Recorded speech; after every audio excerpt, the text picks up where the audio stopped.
हर हर महादेव। सबका स्वागत है मेरे YouTube चैनल में। आज हम सुनेंगे सावन मास की सोमवार की व्रत कथा। आइए श्रवण करते हैं। अमरपुर नगर में एक धनी व्यापारी रहता था। दूर दूर तक उसका व्यापार फैला हुआ था।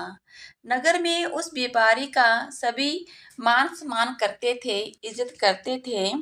लेकिन इतना सब कुछ होने पर भी वो दुखी रहता था, क्योंकि उस व्यापारी का कोई पुत्र नहीं था।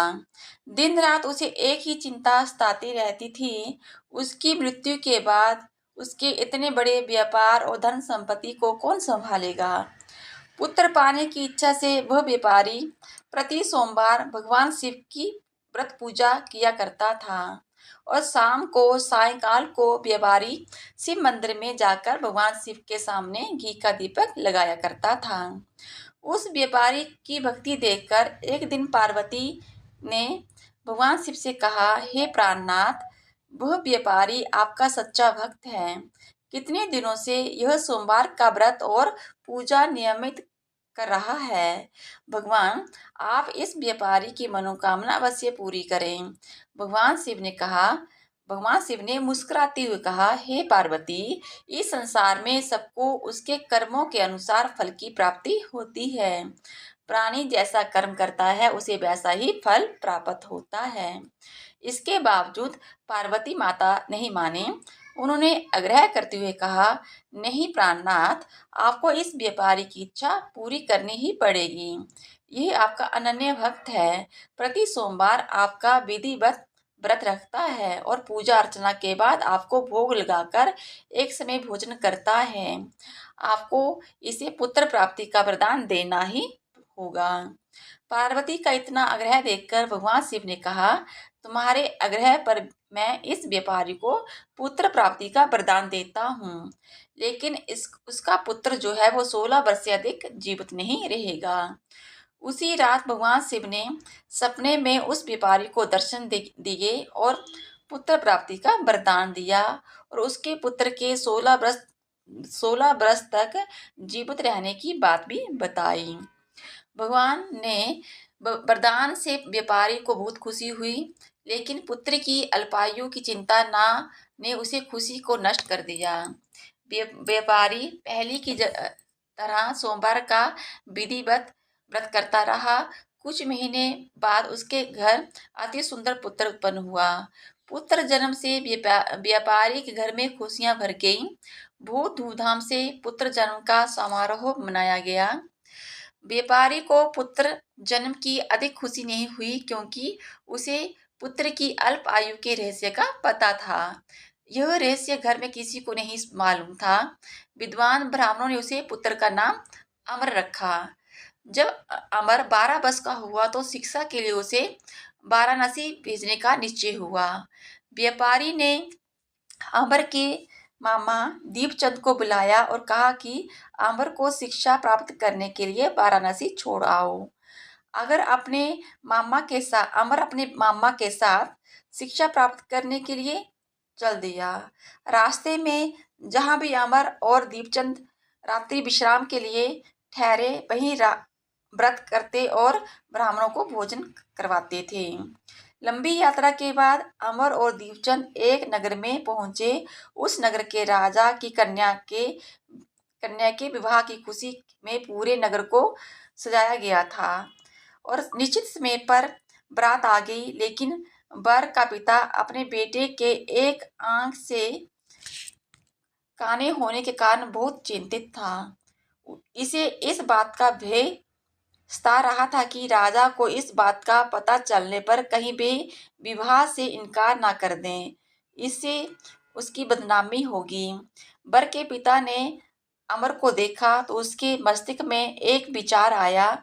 उसने सोचा, क्यों ना इस लड़के को दूल्हा बनाकर राजकुमारी से विवाह करा दूं। विवाह के बाद इसको धन देकर विदा कर दूंगा और राजकुमारी को अपने नगर में ले जाऊंगा। वर के पिता ने इसी संबंध में अमर और दीपचंद से बात की। दीपचंद ने धन मिलने के लालच में वर के पिता को बात स्वीकार कर ली। अमर को दूल्हे के वस्त्र पहनाकर राजकुमारी चंद्रिका से विवाह करा दिया गया। राजा ने बहुत सा धन देकर राजकुमारी को विदा किया। अमर जब लौट रहा था तो सच नहीं छिपा सका और उसने राजकुमारी की ओढ़नी पर लिख दिया, राजकुमारी चंद्रिका, तुम्हारा विवाह तो मेरे साथ हुआ था। मैं तो वाराणसी में शिक्षा प्राप्त करने जा रहा हूँ। अब तुम्हें जिस नवयुवक की पत्नी बनना पड़ेगा वे कान्हा है। जब राजकुमारी ने अपनी ओढ़नी पर लिखा हुआ पढ़ा तो उसने काने लड़के के साथ जाने से इनकार कर दिया। राजा ने सब बातें जानकर राजकुमारी को महल में रख लिया। उधर अमर अपने मामा दीपचंद के साथ वाराणसी पहुंच गया। अमर ने गुरुकुल में पढ़ना शुरू कर दिया। जब अमर की आयु 16 वर्ष की हुई तो उसने एक यज्ञ किया। यज्ञ की समाप्ति पर ब्राह्मणों को भोजन कराया, खूब अस्त्र वस्त्र दान किया। रात को अमर अपने शयन कक्ष में सो गया। शिव के वरदान के अनुसार शयन अवस्था में ही अमर के प्राण पखेरु उड़ गए। सूर्योदय पर मामा अमर की मृत देखकर रोने पिटने लगा। आसपास के लोग भी इकट्ठा हो गए और दुख प्रकट करने लगे। मामा के रोने विलाप करने के पास में से गुजरते हुए भगवान शिव और पार्वती ने भी सुने। पार्वती जी ने भगवान से कहा, प्राणनाथ, मुझसे इसके रोने के स्वर सहन नहीं हो रहे हैं। आप इस व्यक्ति के कष्ट अवश्य दूर करें। भगवान शिव ने पार्वती के पास अदृश्य रूप से समीप जाकर अमर को देखा। पार्वती से बोले, पार्वती, यह तो उसी व्यापारी का पुत्र है। मैंने इसे 16 वर्ष की आयु का वरदान दिया था। इसकी आयु तो पूरी हो गई। पार्वती ने फिर भगवान शिव से निवेदन किया, हे प्राणनाथ, आप इस लड़के को जीवित करें, नहीं तो इसके माता पिता पुत्र की मृत्यु के कारण रो रो कर अपने प्राणों का त्याग कर देंगे। इस लड़के का पिता तो आपका परम भक्त है। वर्षों से सोमवार का व्रत करते हुए आपको भूख लगा रहा है। पार्वती के आग्रह करने पर भगवान शिव ने उस लड़के को जीवित होने का वरदान दिया और कुछ ही पल में जीवित होकर उठ बैठा। शिक्षा समाप्त करके अमर मामा के साथ अपने नगर की ओर चल दिया। दोनों चलते हुए उसी नगर में पहुंचे जहां अमर का विवाह हुआ था। उस नगर में भी अमर ने यज्ञ का आयोजन किया और पास से गुजरते हुए नगर के राजा ने यज्ञ का आयोजन देखा। राजा ने अमर को तुरंत पहचान लिया। यज्ञ समाप्त होने पर राजा अमर और उसके मामा को महल में ले गया। कुछ दिन उन्हें महल में रखकर बहुत सा धन वस्त्र देकर राजकुमारी के साथ विदा किया। रास्ते में सुरक्षा के लिए राजा ने बहुत से सैनिकों को भी साथ भेजा। दीपचंद ने नगर में पहुंचते ही एक दूत को घर भेजकर अपने आसपास अपने आगमन की सूचना भेजी। अपने बेटे अमर के जीवित वापस लौटने की सूचना से व्यापारी बहुत खुश हुआ। व्यापारी ने अपने पत्नी के साथ स्वयं को एक कमरे में बंद कर रखा था। भूखे प्यासे रहकर व्यापारी और उसकी पत्नी बेटे की प्रतीक्षा कर रहे थे।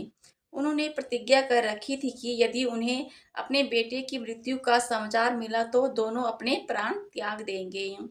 व्यापारी अपनी पत्नी और मित्रों के साथ नगर के द्वार पहुंचा। अपने बेटे की विवाह का समाचार सुनकर पुत्रवधू राजकुमारी चंद्रिका को देखकर उसकी खुशी का ठिकाना ना रहा।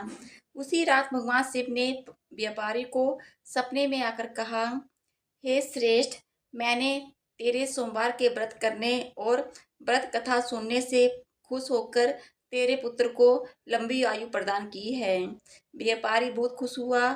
सोमवार का व्रत करने से व्यापारी के घर में खुशियां लौट आई।